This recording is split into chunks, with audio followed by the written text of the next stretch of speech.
Good morning বন্ধুরা, তোমরা সবাই কেমন আছো? কাছে এবং দূরে যে যেখানে আছো আশা করি ভালো এবং সুস্থই আছো। গত কয়েকদিন ভিডিও দিতে পারিনি একটু সমস্যার জন্য, তাই আজ ছোট্ট একটা ভিডিও তোমাদের সাথে শেয়ার করছি। গতকালকের ভাত ছিল আর একটু বেগুন ভেজে নিয়েছি বেসন আর চালের গুঁড়ো দিয়ে, সাথে একটু লঙ্কা নিয়ে নিলাম। সকালবেলা ভাতটা খেয়ে নিচ্ছি।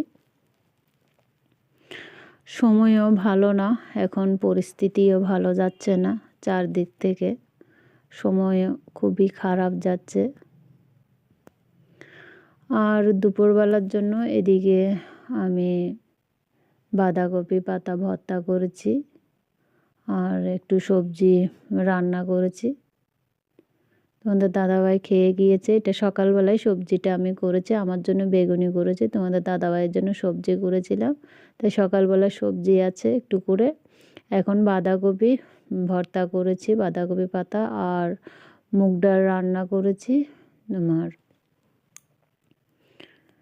কড়াইশুঁটি দিয়ে। আজকে একটু আমলকির আচার করেছি। আমলকি আরও একবার আনা হয়েছে কিন্তু করা হয়নি, ফ্রিজে ছিল, প্রায় নষ্টই হয়ে গিয়েছে।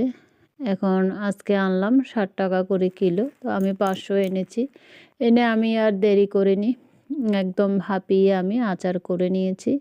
এইখানে তোমার গ্রেট করে আদা আর এলাচ দিয়েছি, আর তেমন কিছুই দিইনি। আর হলুদের গুঁড়ো দিয়েছি, শুকনো লঙ্কা 2-3টে আমি দিয়ে দিয়েছি, আর তেমন কিছুই মশলা আমি এখানে দিইনি।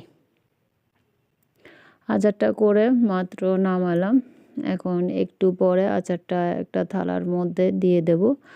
আর সাথে আমি একটু করে তেল গরম করে রেখেছি, সর্ষের তেলটা গরম করে ঠান্ডা করে তারপর আচারের মধ্যে দিতে হবে। আচারটা নামিয়ে রাখলাম আর সর্ষের তেলটাও গরম করে রেখেছি, একটু পরে আমি থালায় দিয়ে দেব। এখন ভাতটা খেয়ে নেব। এখন ঘড়িতে দুপুর 3টে, আমি ভাতের থালা নিয়ে বসে পড়লাম, ভাতটা খেয়ে নেব। খিদেটাও পেয়েছে, কারণ ভাত খেয়েছি আজকে প্রায় অনেকটাই তাড়াতাড়ি খাওয়া হয়েছে। সকালবেলার ভাতটা খাওয়া হয়েছে প্রায় 9টায়, তাই এখন খিদেটা পেয়েছে। আর থালার মধ্যে আমি আচারটা নিয়ে নিয়েছি, আর যে সর্ষের তেলটা গরম করে রেখেছি ওটা ঠান্ডা করে আমি দিয়ে দিলাম। আর ভাত খাওয়ার জন্য ভাত খাবো, সাথে একটু করে আচারও নিয়ে নিলাম। আর আচারটা থেকে এত সুন্দর গন্ধ বেরোচ্ছে, কালারটাও খুব সুন্দর এসেছে। আজকের মতন ভিডিওটি এখানে শেষ করছি।